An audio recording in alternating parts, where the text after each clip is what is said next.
What's up, bots? How y'all doing? Man, I'm really not moving fast on this one. So, there are times when people ask me, Rob, how do you stay motivated on a project?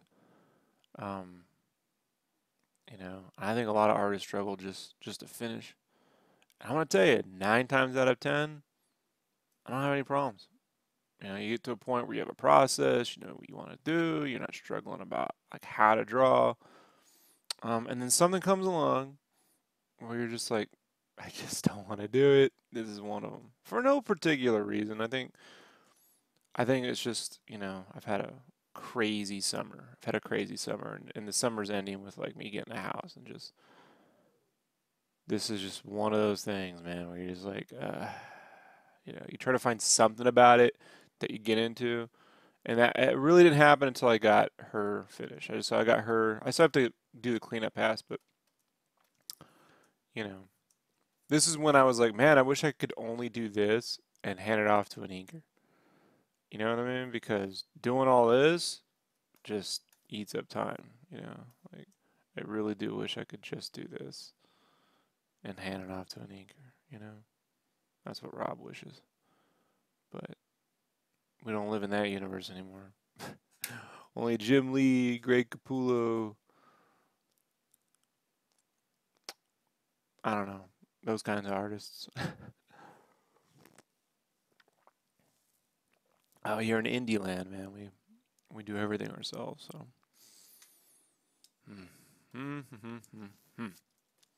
But on the upside, she's looking cool. So I'm digging it. I'm digging it, sucker. So I need to put on. What I'm gonna do is on my other. I have the video rig up next to me in my other computer. And what I tend to do at moments like this, when I really don't feel like working, is one, I stream. So I got you all here watching. Always helps when you got someone watching you. You feel like you're being watched. And two, I'll put on Master Chef Australia. That's what I tend to do. So I'm just gonna cue this up on my other computer for a second here.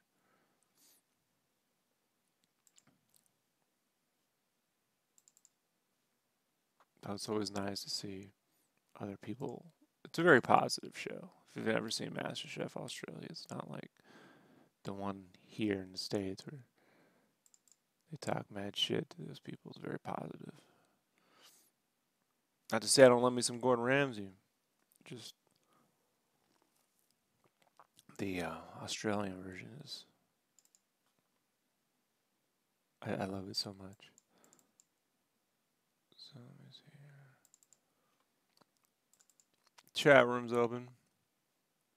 If you have any questions, you just let me know, and I answer them for the show. All right, let's see.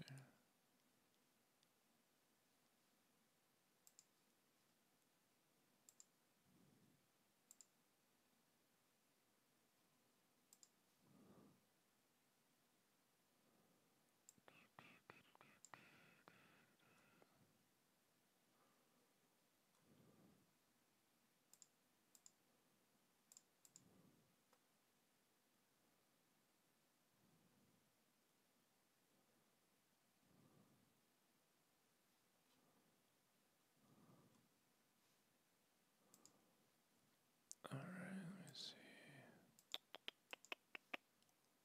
Here we go. 1 second, folks. I had this all set up, but sometimes Internet doesn't want to cooperate.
Here we go.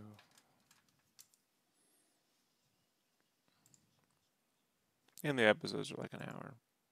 And there's like fucking 80 of them. So, helps keep me.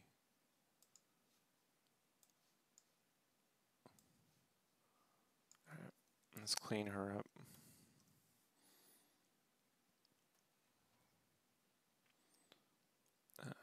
Well, before I do that.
Hey, what's up, Darth Andrew?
Oh, nice.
Yep, and I am taking forever with it. So it's going quicker now. Just I don't know, man.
I've mostly been on all the other covers. I've been drawing them traditionally, but this one is all digital. Mostly because kind of my hand's been a little sore, so I don't feel like drawing all these little tiny details right now on the page.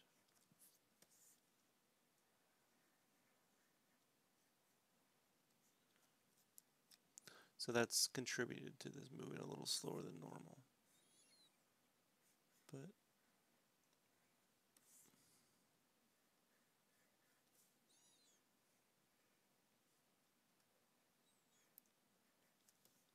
slow is better than not doing it.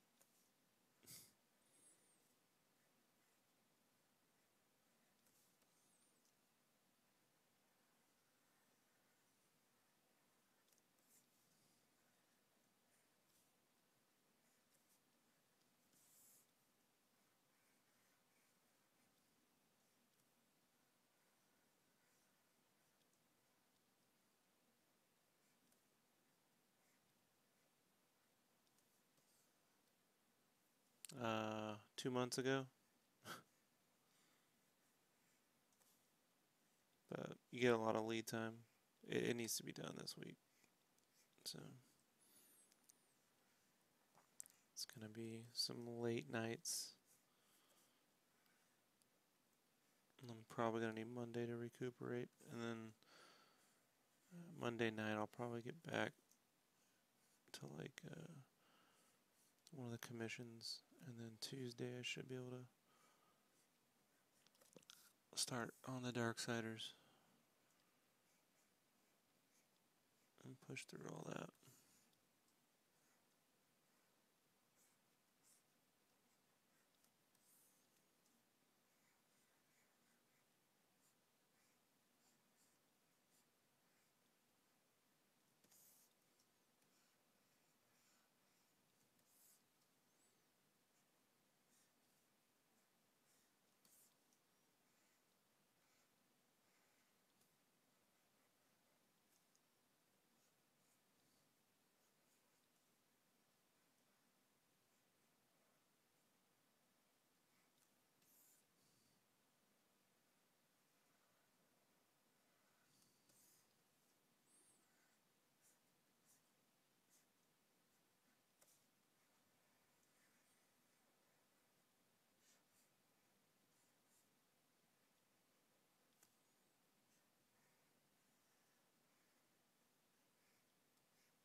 Yeah, that'll be fun because there's one fucking character.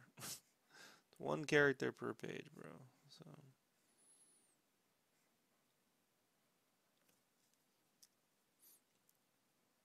which I'm gonna need before I go back into some team stuff, which I gotta do with the other pieces.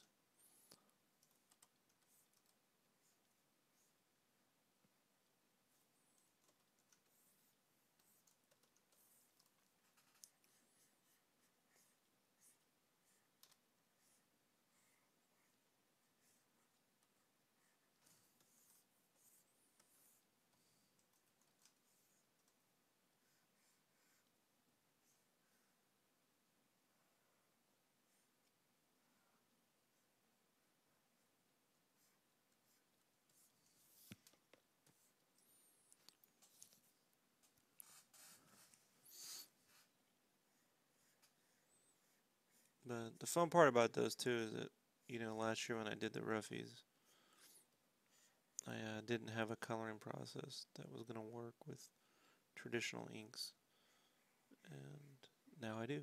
So,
hmm.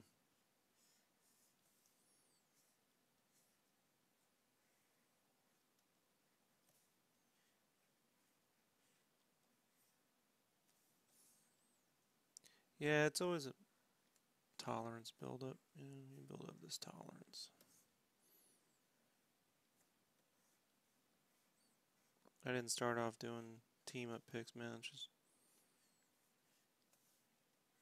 the way it worked out.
Oh, good to hear. Well, just slow down, focus on the quality.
Yeah, it's one of the things that's eaten up some time the past couple of weeks. We put in an offer that they accepted, and so this tomorrow, actually, in about 6 hours, we got the inspection.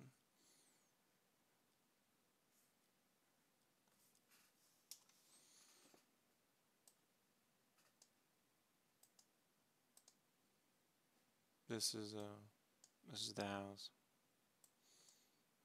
so you can kind of see there, and then I gotta see if I can get a quick interior shot. Yeah, it's kind of hard. It's a low res. You can kind of see the interior a little bit there. Like the kitchen and the living room are like open floor, you know. So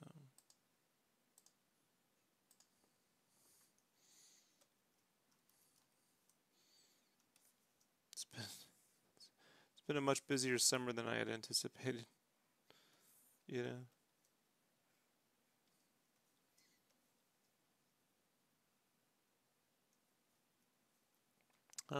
Thanks. So we'll see. You know, I mean, we plan on closing around the 25th. Is the goal.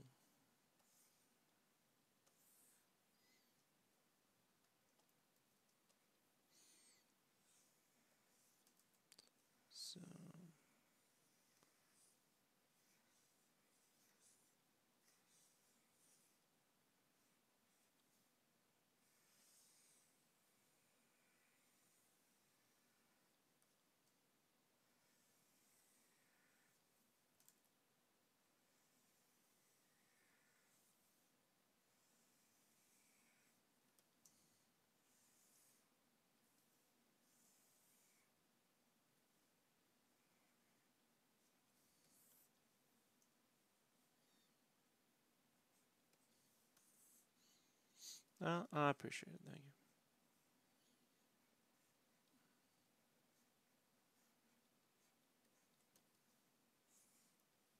you. It's got 2 floors. The entire top floor most of it will be my studio. So, which is nice. A little bit of, yeah, a little bit more room than I have now. So,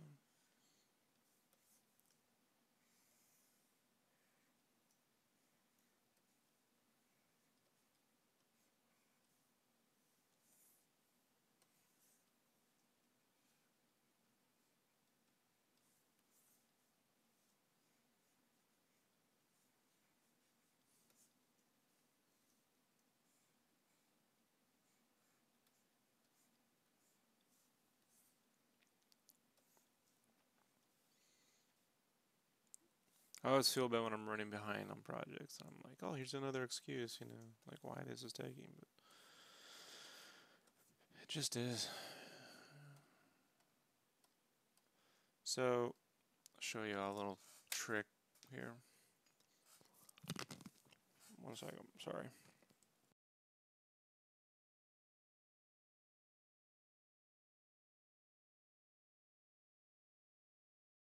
Got an almond. So, watch this. I'm gonna take this, and then let me.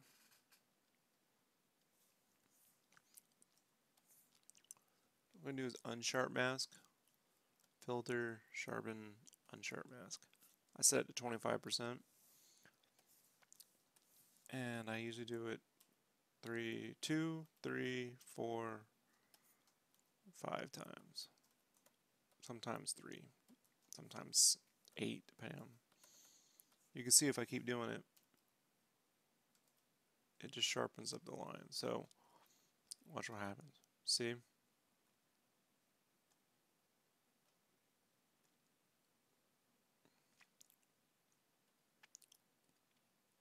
People ask, how are your lines so clean? It's like just unsharp mask the lines when you get done.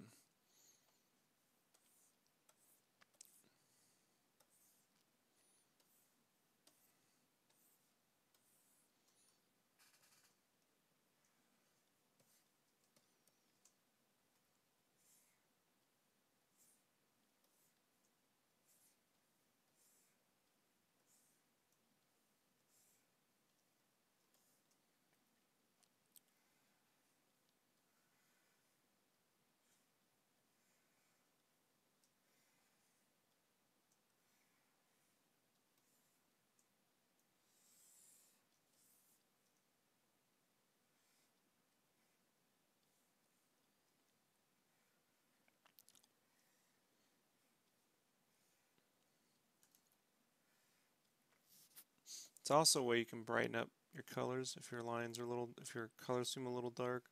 You just unsharp mask 2 or 3 times right before you print. You know, not your final file, but the printed file, which would be your final file, but you know, not your editable file.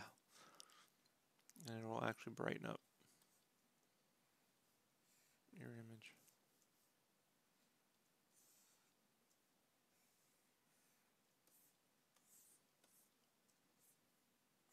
And then I add the detail, you know, the thick and thin detail after I do that. I wouldn't do this cleanup on like my own personal interior art, you know. I would just go straight to color. But publishers don't want that. They'll want it from me when they see what I do with it. But for now, yeah, publishers tend to only want what you're already doing.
What I'm going to have to do is take one of the prints and do them at a less refined look, so I can at least try to practice that.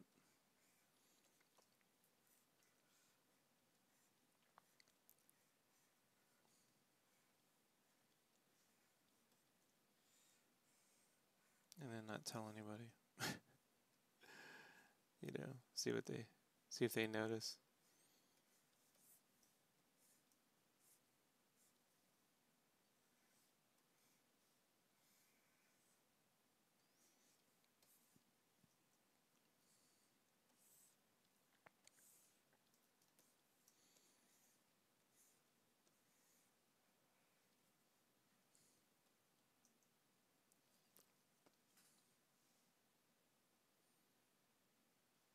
How do you know which one to trust when coloring?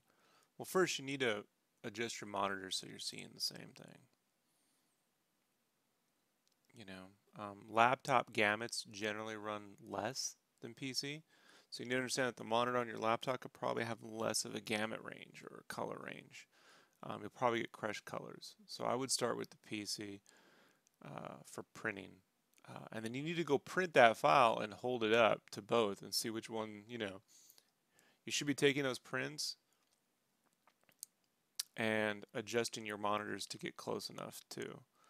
I mean, I've seen, I mean, I've been at companies where they pay for color calibration and they spend thousands of dollars. And I've been at places that, where they spend no money on that. And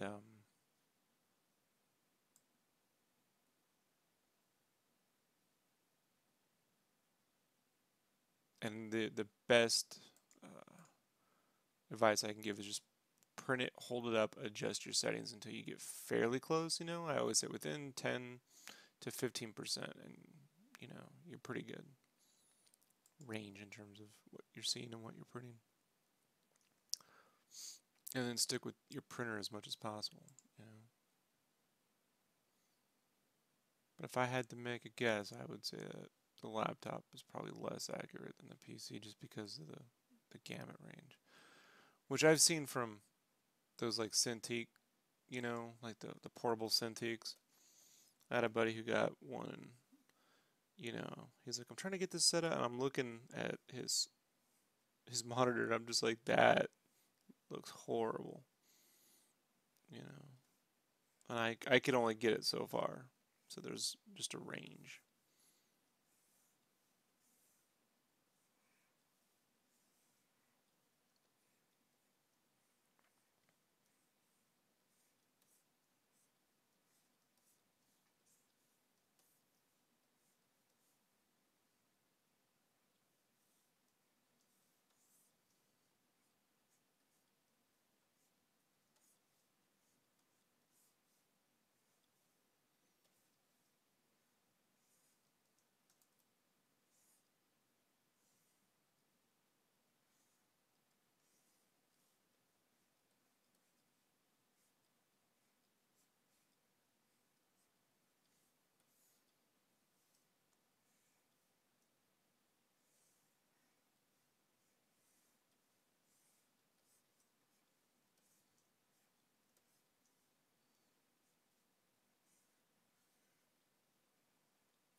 Well, you need to print some samples, man.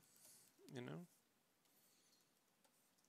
and you need to hold the samples up to both and adjust the settings until they match what you're printing. You know.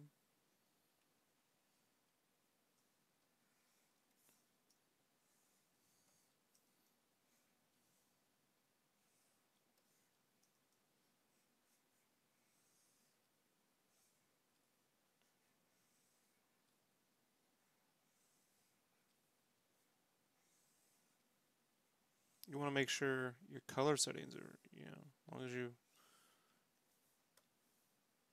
I mean, I made that video on this, but your color settings are like I said now.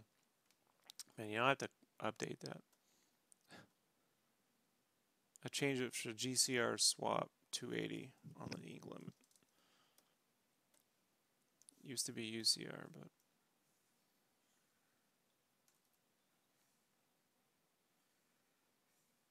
but purples come out better on the GCR these days due to digital or offset printing. Digital printing.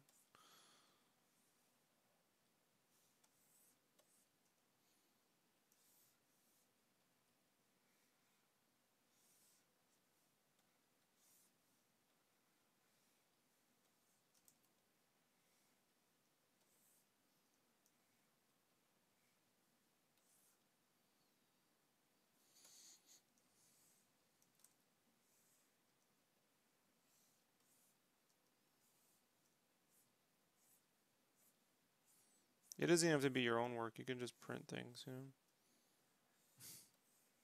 that are already, so you know what they look like.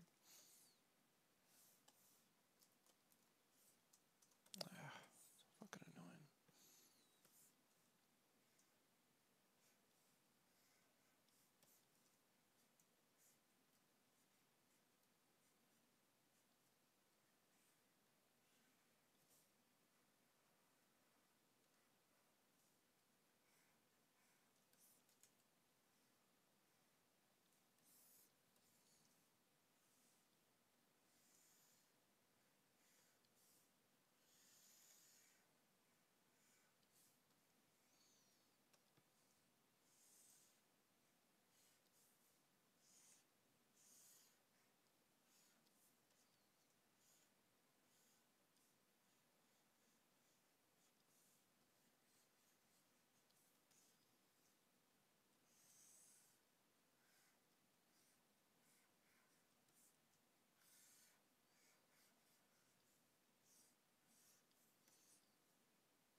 Yeah, but you gotta remember, man, there's more colors in real life than what you're gonna print with for art. So those expensive monitor calibrators don't mean shit to me. And I've had to work for places where, I mean, you get nothing. You know, I worked at Kinko's where you get nothing. You know, T-shirts where you get nothing. You know, so like I always say, look, man, you know, we do things on a budget here. Like being a freelance artist is kind of like working on the Millennium Falcon. You're gonna have to wing it. And the easiest thing to do is to know who your printer is, set it up for print, get those samples, hold it up to your monitor, and make some adjustments. And if it's within a 10 to 15% range, you're good to go. You're beating half the fucking colors or printers out there anyway. I've never used a monitor calibrator, at home. I have at places before, and I trust what I see more than I do uh, anything else.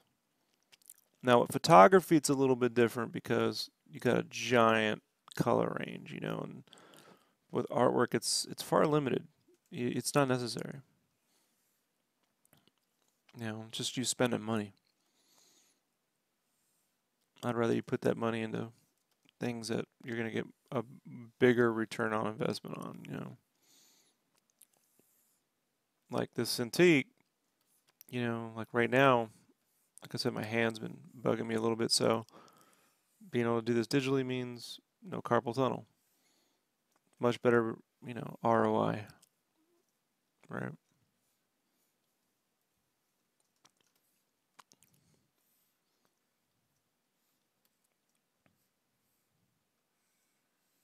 And I've seen people with expensive calibrators, but then it prints like dog shit. So there you go. And what happens when you take a job where they don't have one, but they expect colors to print? You go like, well, you need this expensive thing. They're never gonna want to hear it. If the answer is spend more money, they'll just go to someone else. Who can do it without spending the money because it's totally possible.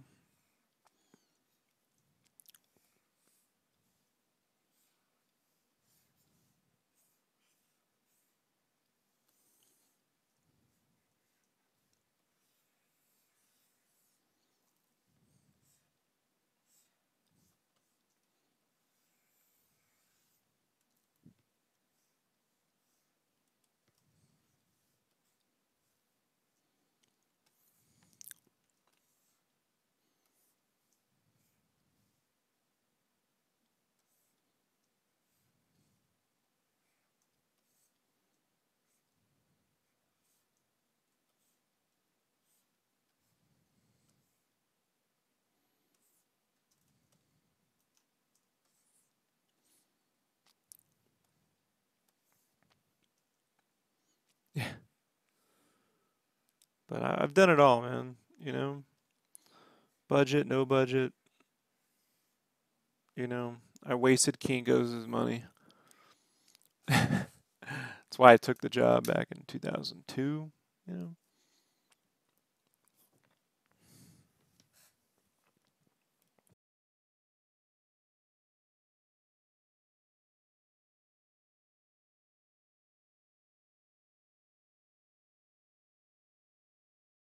I mean, in T-shirts, monitor calibrator doesn't mean shit because it gets sepped and printed out with specific Pantone colors, and you're looking at like 4 colors. So at that point, a monitor calibrator doesn't mean much because you got to hold your Pantone book up and go, is that really the color I'm getting, regardless of what Photoshop hands you? You know.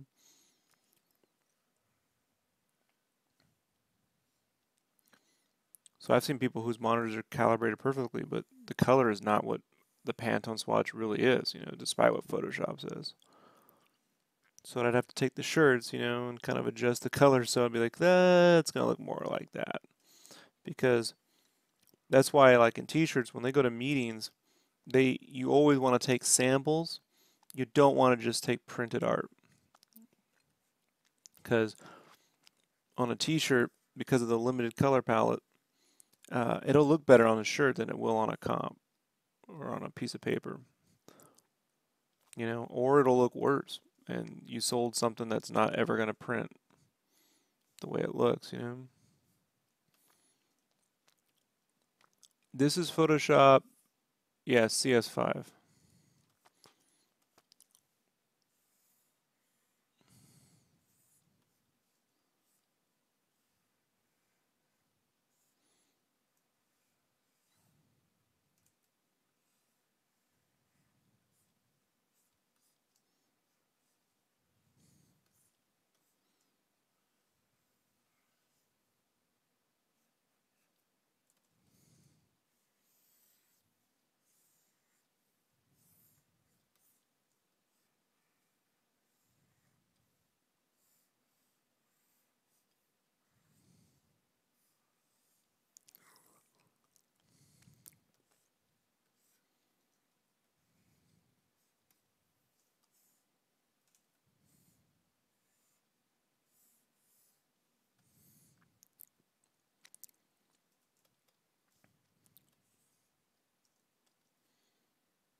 Did that move?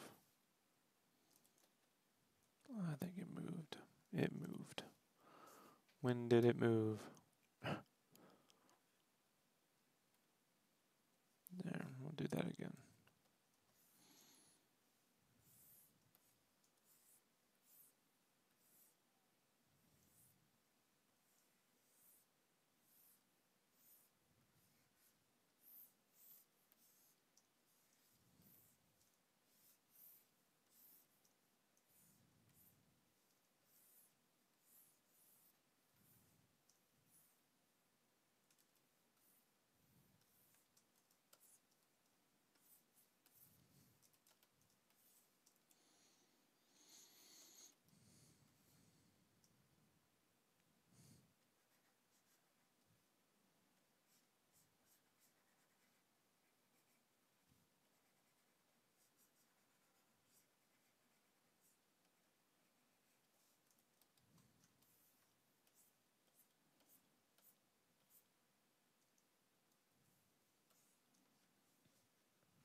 How much difference did your art jump from switching from a tablet to instant?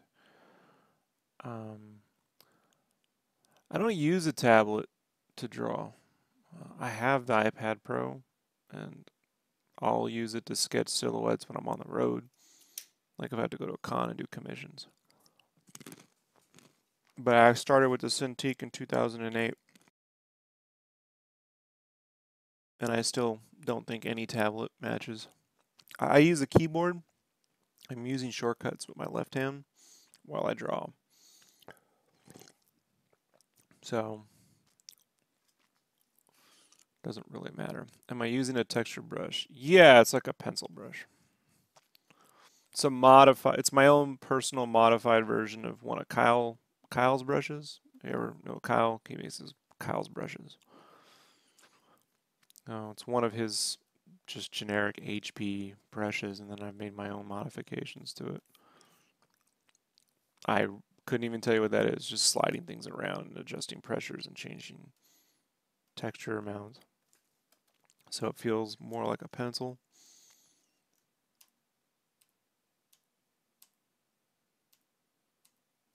See, look at that sharp, unsharp mask. Unsharp mask, and then we'll just duplicate it and merge down to strengthen the lines. Right, and that unsharp mask, if we come here, which you don't know, let's see. Okay.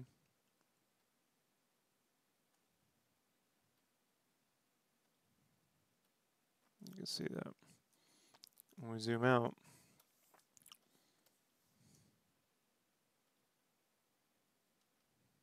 so if you want more of a half-tone line, you just don't do that. You leave it softer. If you want more of an inked line, you just unsharp mask it. Boom.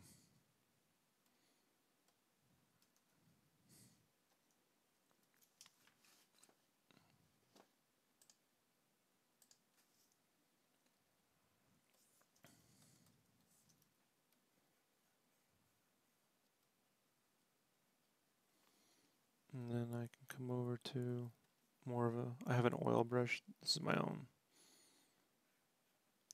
which is just more like a flat inker. Do that for little fill-ins.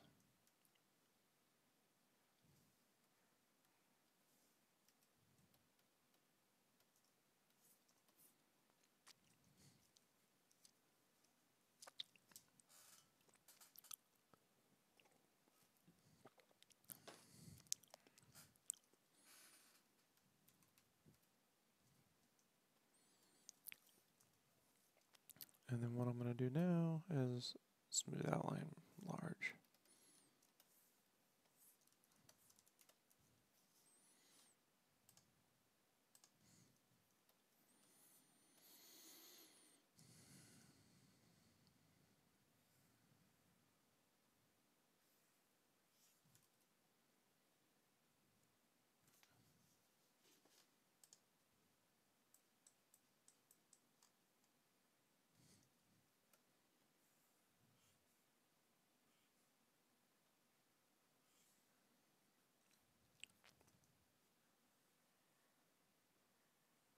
And when I work zoomed out now, I started using the, how much do research do I do starting to use?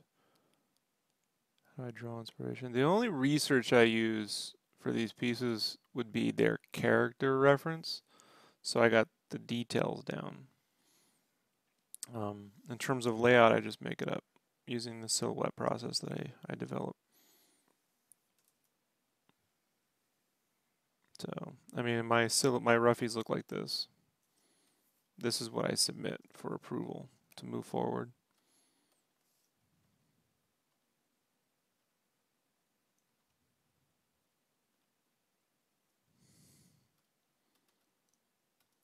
And then I'll go back to the character, like really pushing the details of the character once I'm at this stage more than that stage. I prefer the roughies to be a little bit more refined than that, but I was under the gun. Was under the gun. Okay, I need to.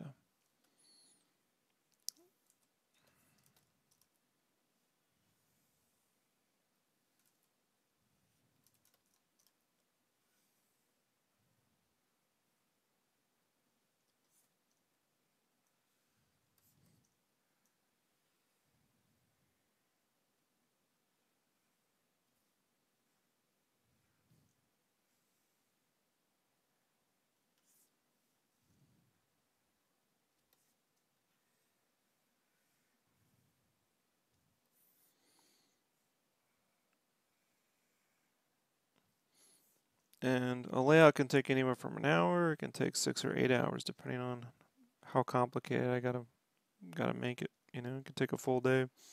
The Game Informer layout took quite a bit.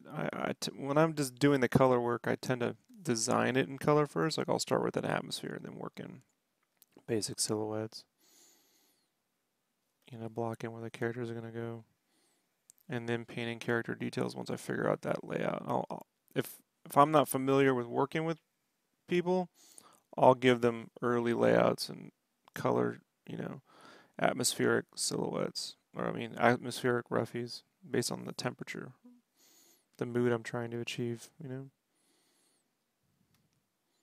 How many do I try to just what I'll do is if I'm working with the client for the first time, it'll look more like or let's see, it will look like if I go to, I'll show you exactly how it starts off. I only do one as I move along, but when I first start, I try to figure out what they like. With my first cover, I gave them this basic thing when I first started off, just rough ideas initially. And they were like, what kind of basic layout do you like, you know? And they said, we like a little bit of this, a little bit of that. And then, you know, this is what it gets refined to. And they picked this one. And then you can see here, turning that exact, this is the exact same roughie, but now with color detail. See? The exact layout. No difference. Same thing.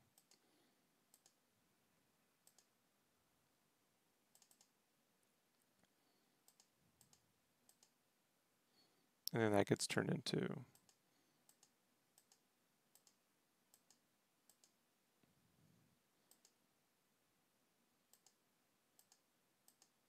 the final cover. So that's exactly how it works. And then after that, I only need to do like one. And if they don't like it, I'll change the temperature, like the color temperature. Like on this one, I had a different color scheme initially set up.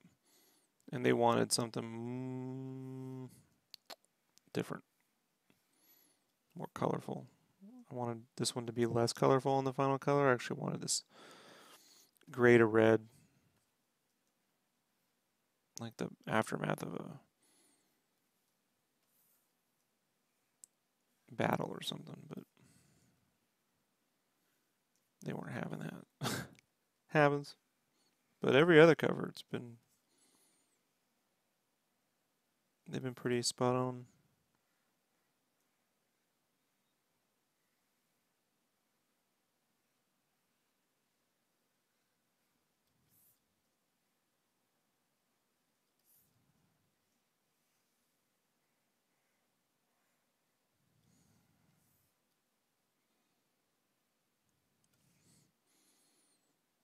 I mean, they take a while, so you don't want to be doing 3 every time, you know?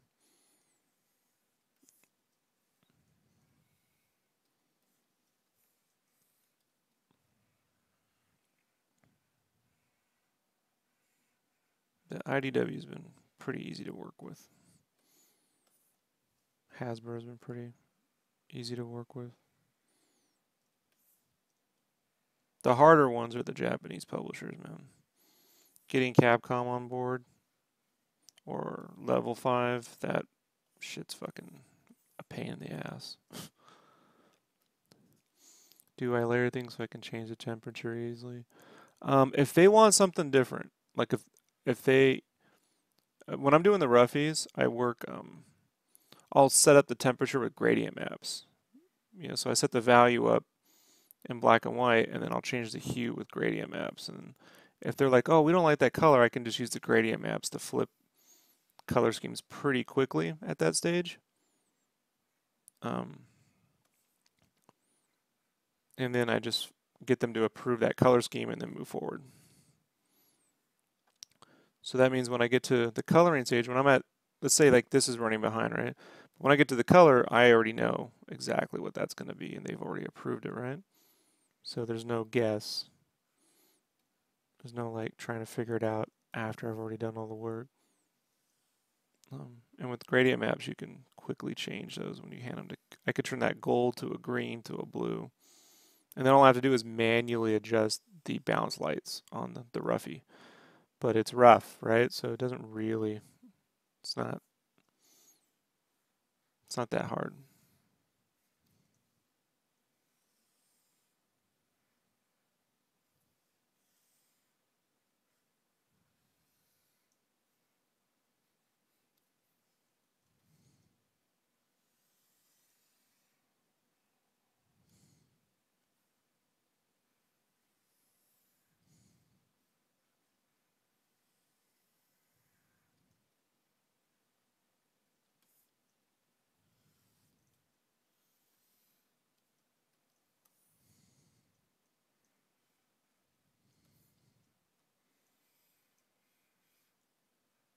The real-time drawing and coloring for that cover's already up.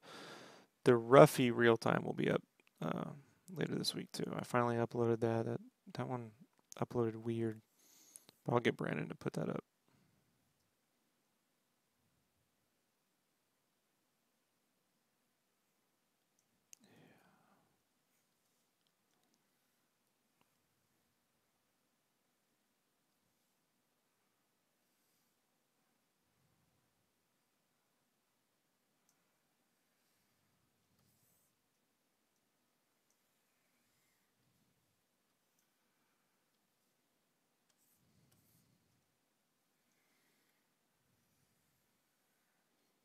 This is the part that eats up time.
Any stories on working with difficult clients?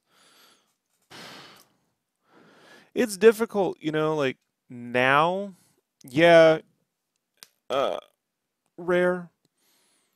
And that's because my workflow is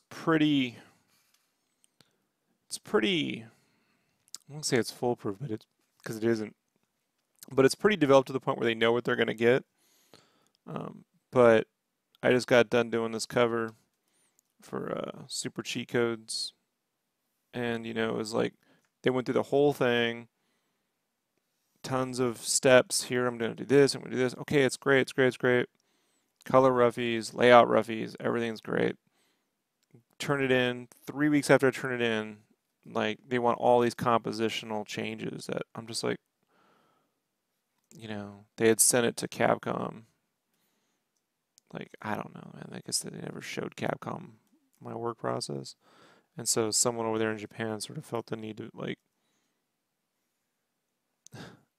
you know, add their own art direction. And it's like, I don't mind going back and make changes, but what's the point of me showing you all this process if you're never going to show it to the people who have to actually make the call? So they're like, well, just charge more. And I'm like, I did, but they haven't paid the extra. They've only paid. So like, you can charge more, but they have to still pay it. When I was younger, I'd say half the difficulties I had with clients were also based on my limitations as a designer and, you know, not being able to create, something that they either expected or better than they expected, you know? Or because I was just starting out working with people who just really had no business charging people for art, because they don't. I mean, one of the most difficult clients I've ever worked with was Dave over at Play.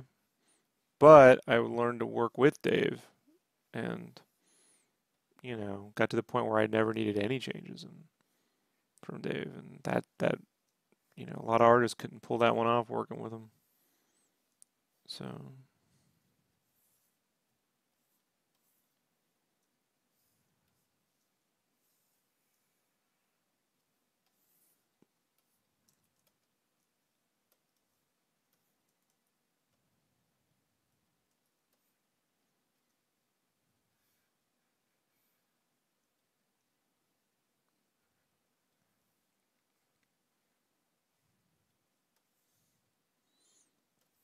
but I've never had any problem with IDW. Other than when I did the Yokoi watch cover, it took like a year almost for the publishers to like for the Japan. Japan's the fucking. I love them, man. I really do. But their work process, if I wasn't on model, I'd get it. But they just feel the need because those are like a lot of salary jobs. They really feel the need to just constantly iterate, on things that they would never make, you know, their own people do. So half the time you're having to deal with the fact that you're just a foreigner working on their projects. So you're getting extra fucking notes, where you're like, guys, I'm not getting paid enough for this many notes. So at this point, when clients want me to work with Japanese publishers, I tend to charge more, or I just turn down the work because I already know.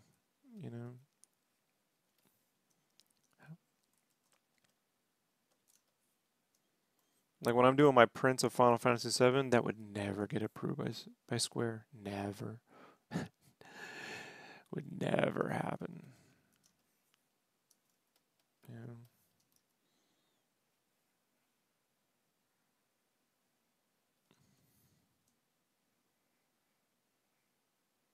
And with the cheat code stuff, I initially asked if they were working with Capcom because if they were, I was like, I'm not doing it. And they're like, no, no, no, no, no, this is for another company. Well, it turns out they were working. That other company was working through Capcom. So I was like, you told me.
Do I have a Pinterest account for pictures I like?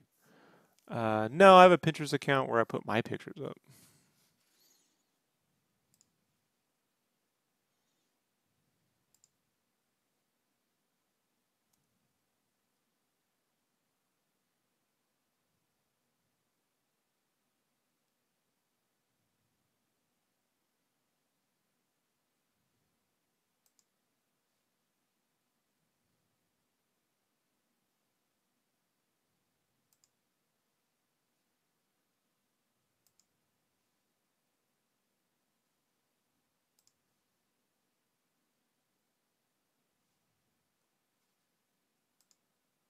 Do I don't follow any artists?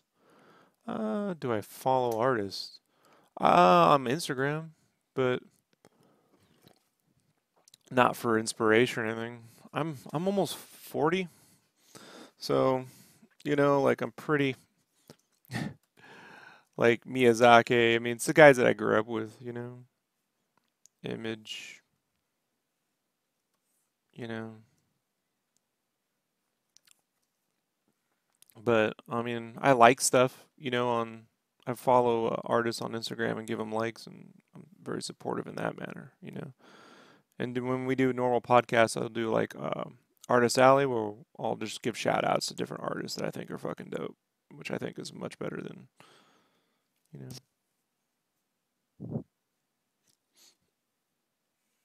I believe I did do an art influence podcast once.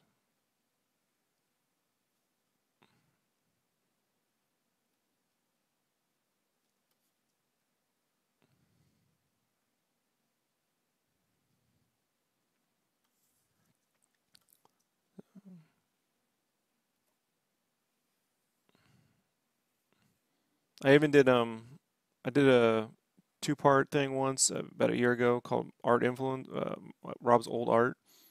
So if you want to see the stuff that I used to draw when I was younger, I kind of go through a lot of that there.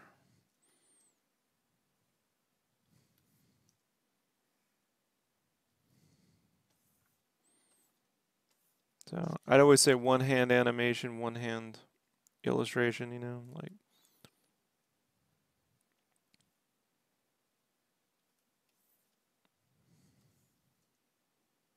it's a combination.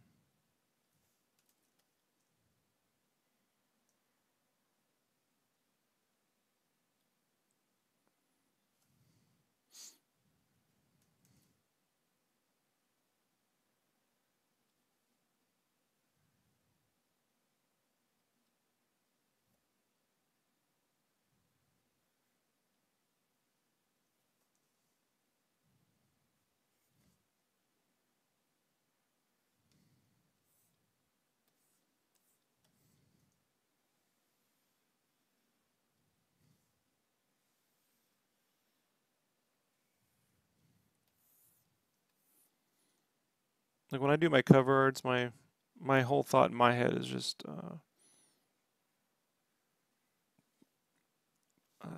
remember like the PlayStation Magazine covers. I don't know if you remember this, but PlayStation Magazine used to do a lot of those covers, back in the 90s. Game fan, you know. So it's the era I grew up with.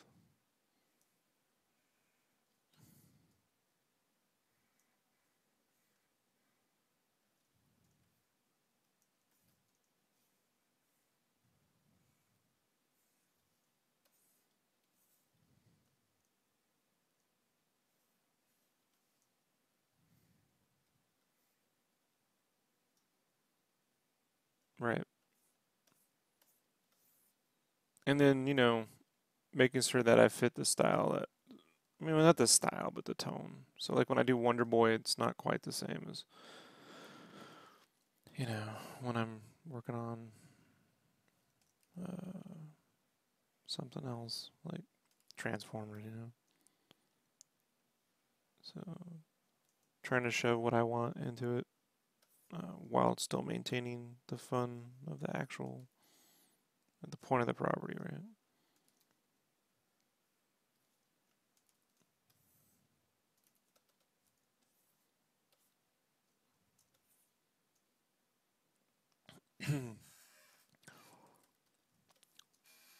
But I mean, these days, I mean, I'm a big fan of, Full Metal Alchemist Brotherhood. Her art, I forget her name. I'm not good at memorizing Japanese artists. Uh, the artist she created, Full Metal. Her art's dope. I mean, big fan of that.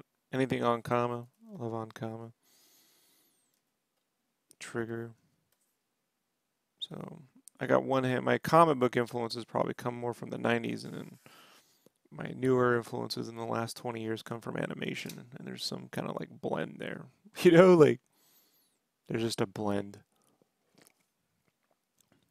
somewhere between. Because when I was a kid, like I used to read Bone and Spawn. Like my two favorite comics were Bone and Spawn. So like I'm somewhere between that. Which is it's a weird sell to publishers. Trust me on that.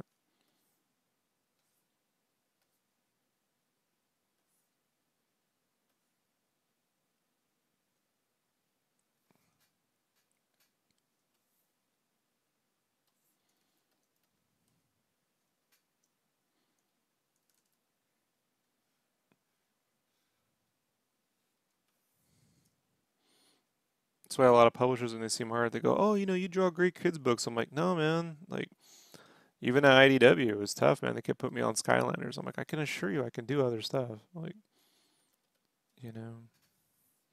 So it was my PowerPrint stuff, that they're like, "Oh, you can do this too," and I'm like, "Yeah, I'm fucking. I don't not all just furry animals and shit. Like, I can draw them, but we can we can do some other stuff."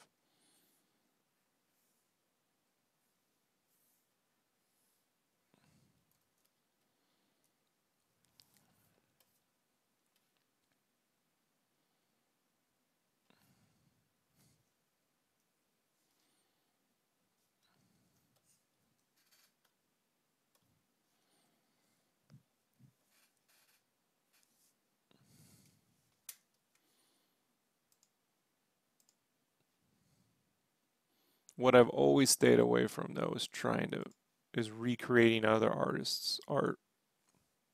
You know, like the last time I did that was in high school. Like I don't try to become I'm gonna be the next Greg Capullo, and then all I do is draw like Greg Capullo, or I'm gonna be the next Joe Mad and all I do is draw. I've never I don't do that. And that comes from having grown up going to Comic Con and watching artists like Neil Adams rip the fuck out of people who just, you know, working in a style is one thing, but recreating other art, I mean, drawing exactly like someone else verbatim, which sucks because publishers generally want you to do it. You generally have like a specific look they're going for, and especially when you're starting out, your job is to fit in that, so these days only take on work that I sort of can do what I want to do. And if they don't want me to do it, then I just don't take the work. You know, I move on, create my own stuff.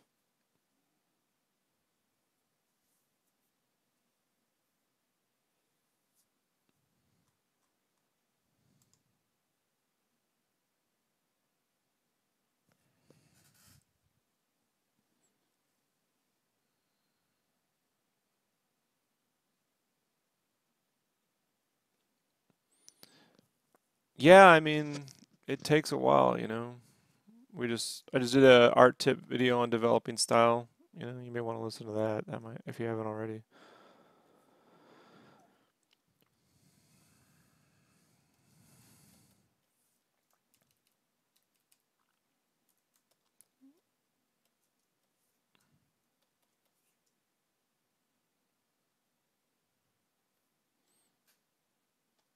Yeah, finding things that inspire you, and incorporating certain things, is not a bad thing to do. But if you don't already have a grasp of the fundamentals and you're just incorporating looks, you know, and you're doing yourself a disservice.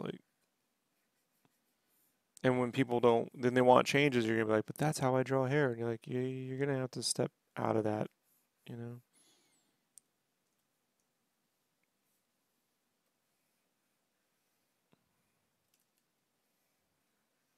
I always bring back the, I did this, it was the last cover for Play. I did this Mass Effect 2-piece, and I tried to work a little bit of like, I don't know, some of that image grit, into the art, and fucking EA hated it, man. My colorist at the time, I had a colorist, and he cleaned up the art as much as he could, and then I went in and threw more cleanup on it, but EA hated it, and it came down to me just trying to shove a style into something that they weren't going for. Like, like if I can show you my DeviantArt page.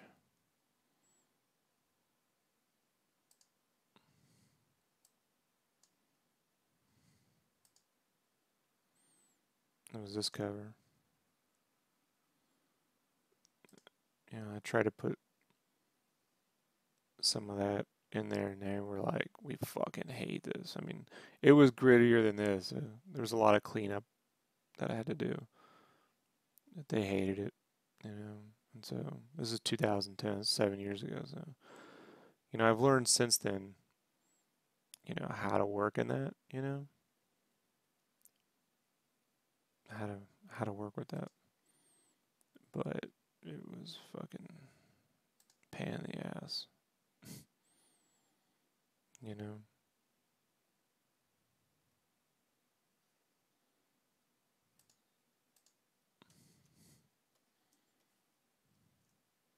How often I all the time. I just do them on commissions.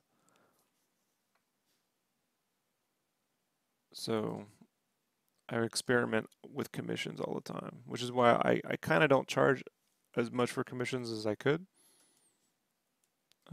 because I use it as SketchCraft,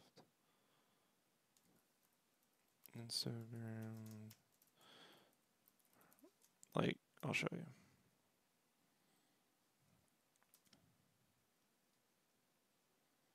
But I did so many t-shirts, man. I worked in every art style known to man. So I did t-shirts for almost 10, well, for 10 years, for licensors like Marvel, Star Wars. I've worked in every art style, so I don't need to experiment art styles in my own art. But if you look at, unless I want to try different things myself, so like if you look at, like here, this is me experimenting with really big proportions and goofy shapes. Um,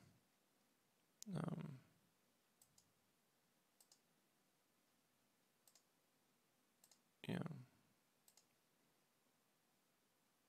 So sometimes I'll go that route, but I tend to do a lot more of it with the commissions, and then work stuff back into my own look.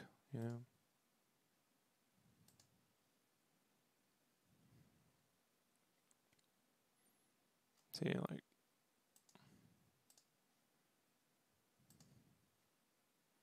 yeah.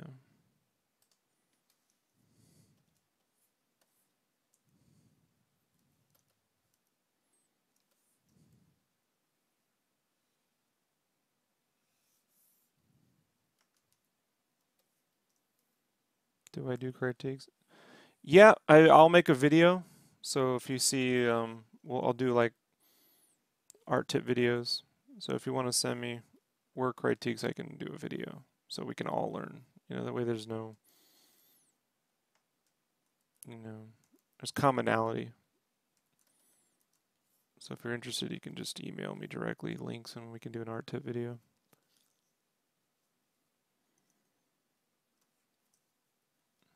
I would just send me some samples or links to samples and let me know what you're trying to go for.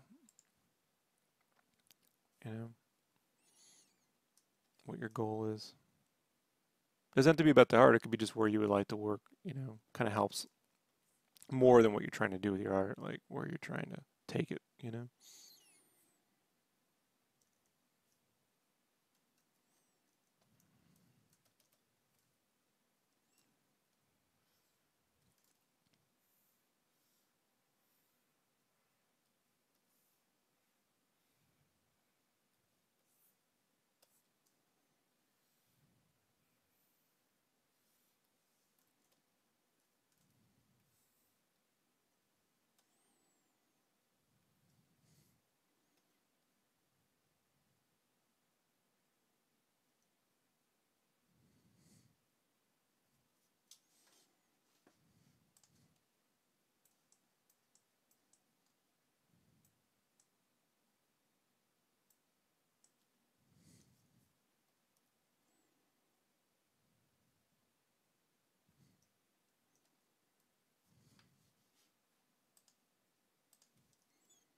Any perspective?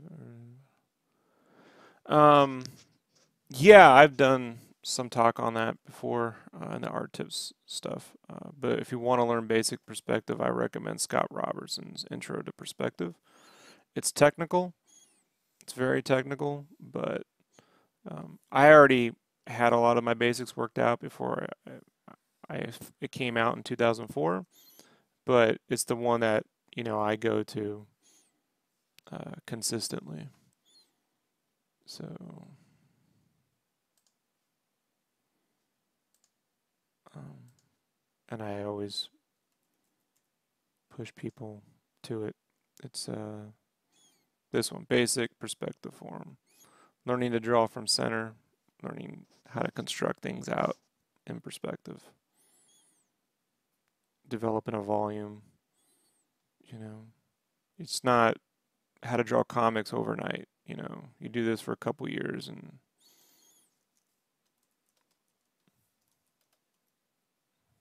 yeah, you should definitely check out the art tips playlist on the YouTube on this in the playlist channel. So you'll see I cover a lot of that.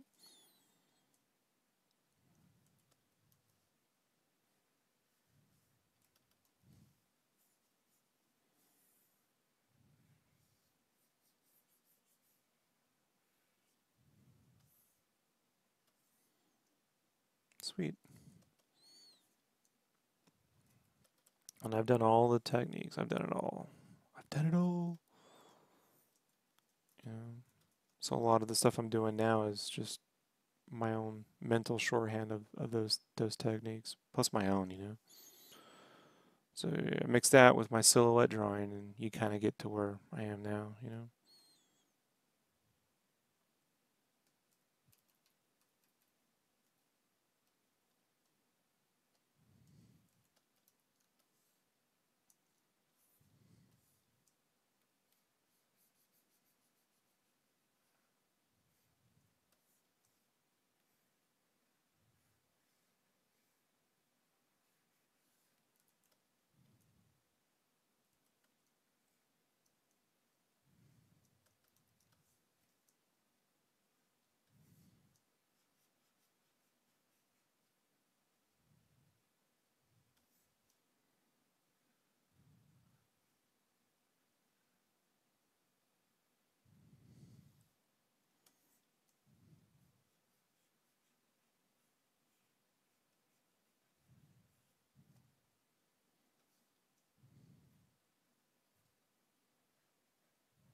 Do I do much art for myself? The commissions is where I sort of do. I mean, the thing for myself will be like my books that I'm working on, Game Cave and stuff. So you'll be seeing a lot more of that art after I finish power prints. So, which that art's going in a Game Cave, so there's that too.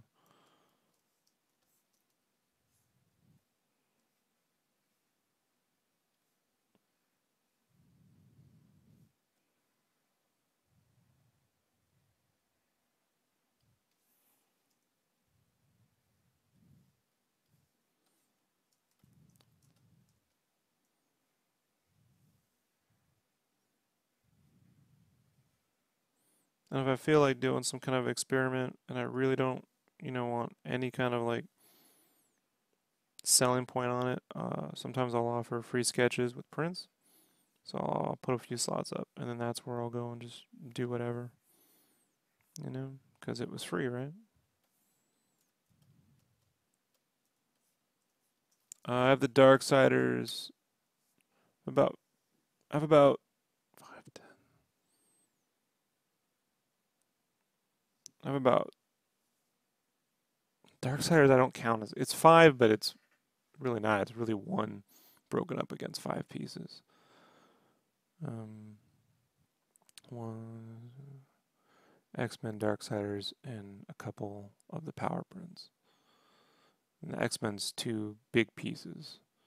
So I'm gonna do Darksiders, then finish the power pack, which is 3 pieces, and then the X-Men. So I'll be done this year.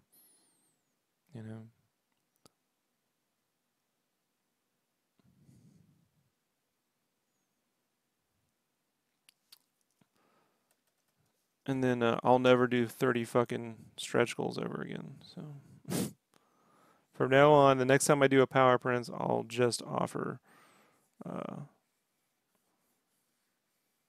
one stretch goal pack that we can all sort of agree on, so I can get it done in an appropriate amount of time.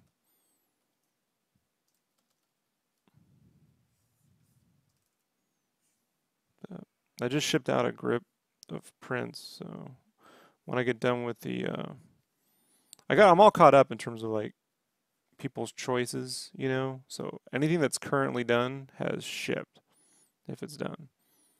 So when I finish Darksiders, then I'll go through and whoever ordered whatever, plus the Darksiders will get shipped out.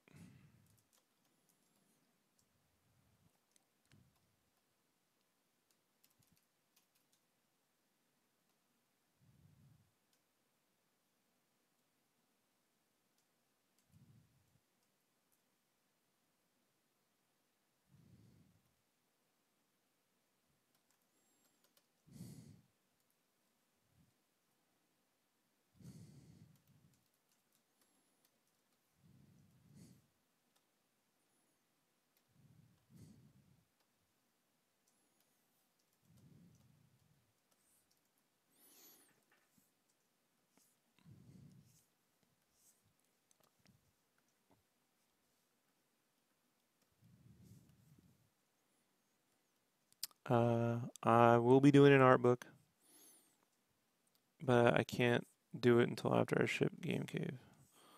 So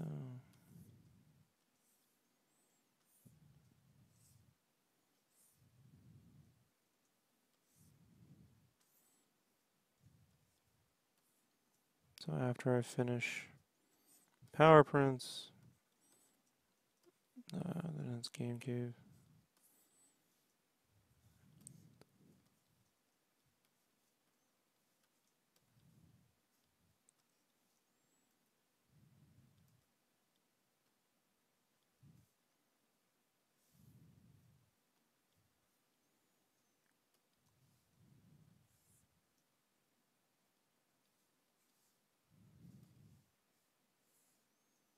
Be honest though, man, I don't make any money on books. So buying books doesn't really help support me. It's just cool to do. The cost on books is just so expensive.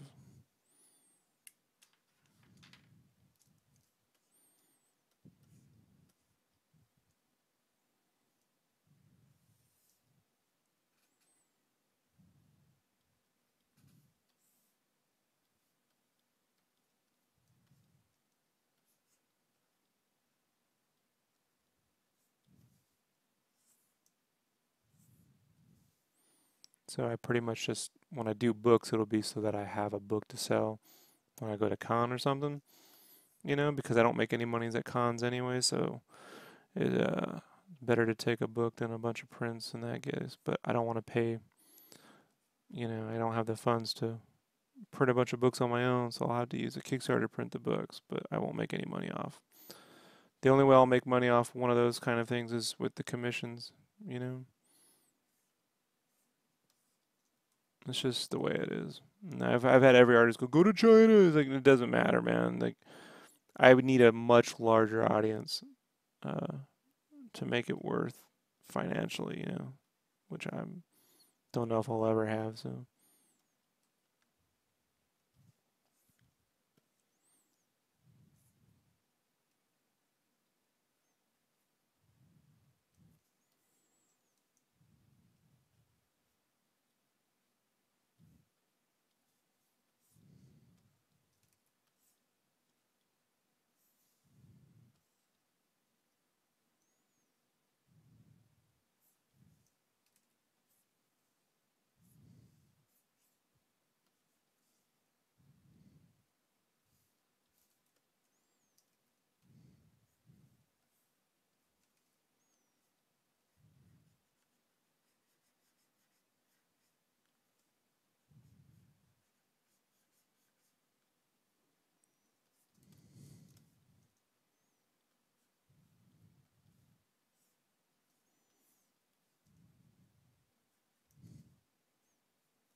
the trick is to layer the project, so not any one is what's covering the bills I need. It's a little bit of everything, and then no one feels like I'm only doing one thing all the time, you know. But also that like not it's not always going to be available. So here's when I'm doing a book, and then that's it, you know, for a while. Here's when I'm doing prints, and then that's it for a while.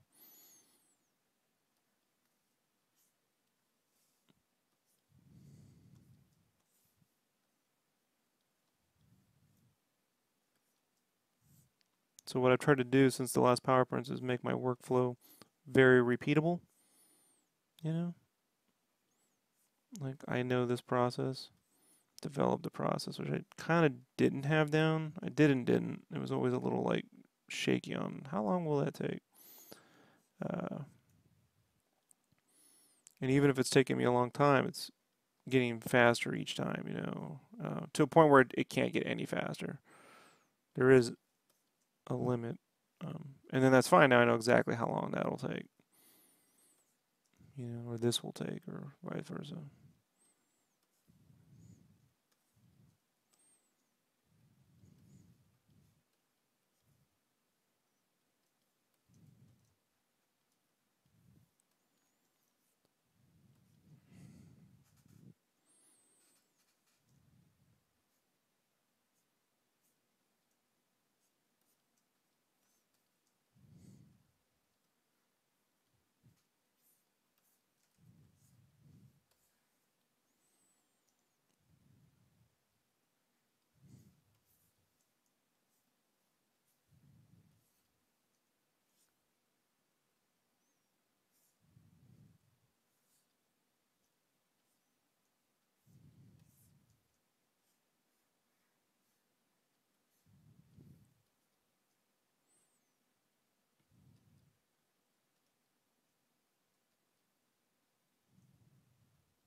How do I manage a family? Well, I don't have kids. I have a wife and a dog and a cat. You know, and when I'm not under crazy deadlines, then I do my creative work about 10 hours a day. Sleep between 6 and 7, and have another 4 hours to home life per day.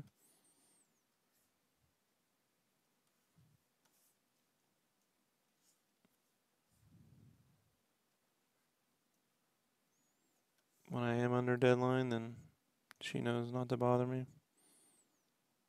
You know, she has a career too, so, you know, it's vice versa.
Do you use your own color or do I use color picker on photos? I have my own colors. These swatches down here you see, which are print ready.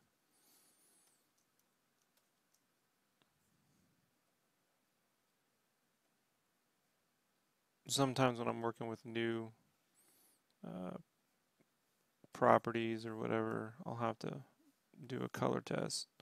Sampling from photos can get dangerous because it's always going to be darker than it should be. You know, it's like copy of a copy. So you got to be careful.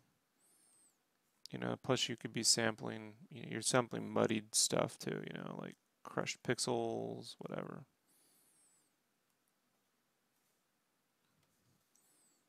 So I always recommend, like, if you want to sample from a comic book, like if you really love a color scheme, get the digital version of a comic. Go buy it. Like if you like Battle Chasers, sample from that. If you like Spawn, sample from the digital copy, so you're getting the true color and not the crushed low-res JPEG or scanned-in version. You know.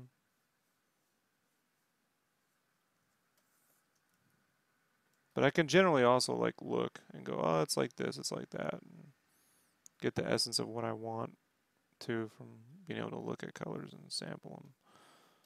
And those are all just different skill sets, bro. You know what I mean? Like, that has nothing to do with what I'm doing right now. You know what I mean? Like, that's a colorist job. And it's just because I color, right?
Alrighty. Where am I at? I'm at the 2 hour 30. That's about right. That's about how long it takes to do that. I'll make a couple more adjustments and then we'll wrap this up.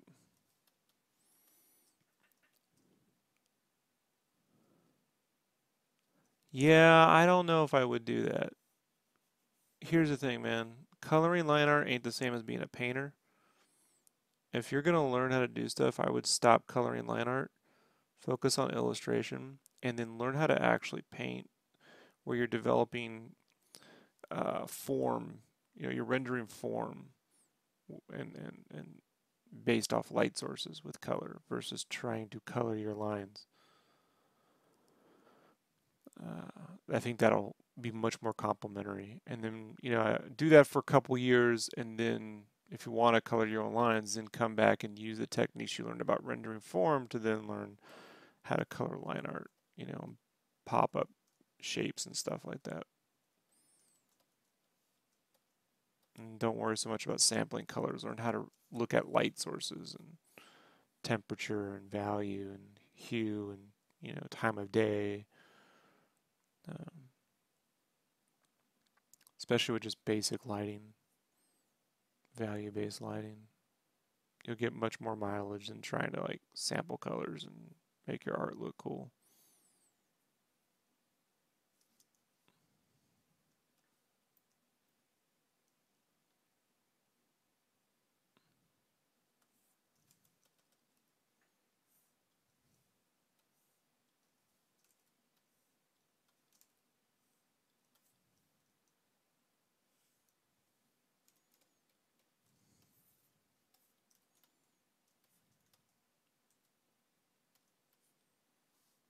I forgot to draw those fucking things down there, didn't I? I did. I forgot to draw them. All right, so let's do that right now.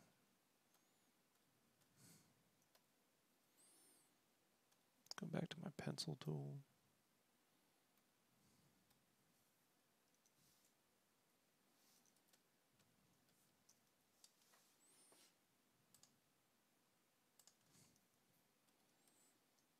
Get good at one thing, and then use your weekends to work on the other.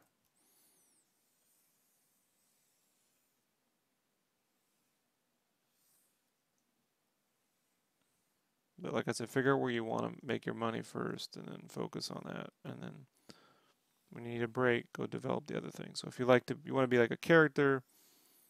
The example would be if you want to be like character designer or character artist in games, then focus on anatomy and sculpting and learn how to model. But then on the weekend, develop environmental art. You know.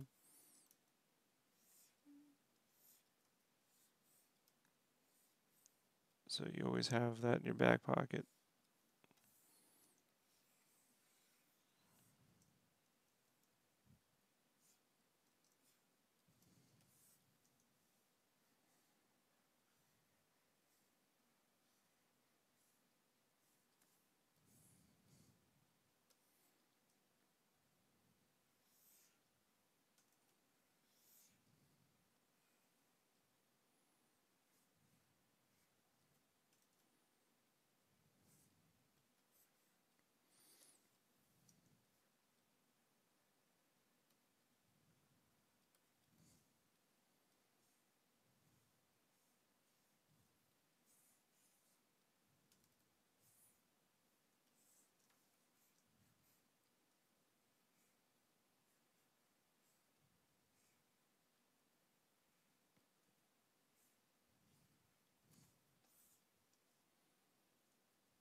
Yeah, these bigger items can eat up time, and I don't like them to. So I'm gonna shorthand a little bit of this.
Hey, you too, Kenneth. Anytime. If you have any questions, just let me know.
No, we won't move till October, Hector. Like, so when I'm done with this, I got those commissions and Darksiders to work on. I'm gonna try and finish Darksiders definitely before the move.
Alrighty, so I'm going to go take a break, and then I'll get the development done on Alita 1 and Prime, and I'll stream back when they're ready to be inked and stuff, so I can kind of get that done a little faster. But I mean, look, it's getting done. It is getting done. So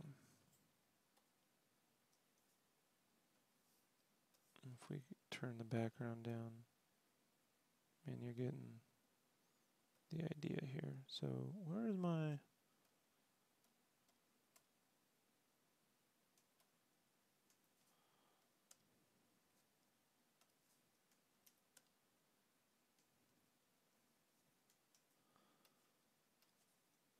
One second before I do that. I just want to...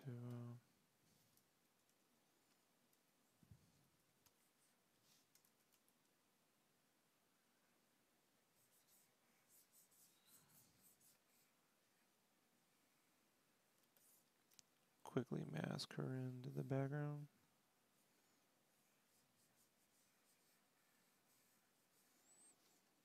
Because I got to send an update to IDW so they know. I swear to God, it's getting done. They don't watch streams and shit, man, so I gotta actually email this shit off.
Only 2 more characters to go.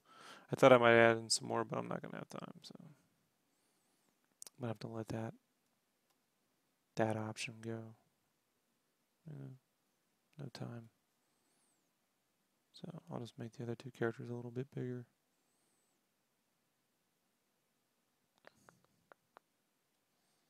Do do do do do do do do do do do. All right, everybody. You can see how that's working. Be back on later today. Peace.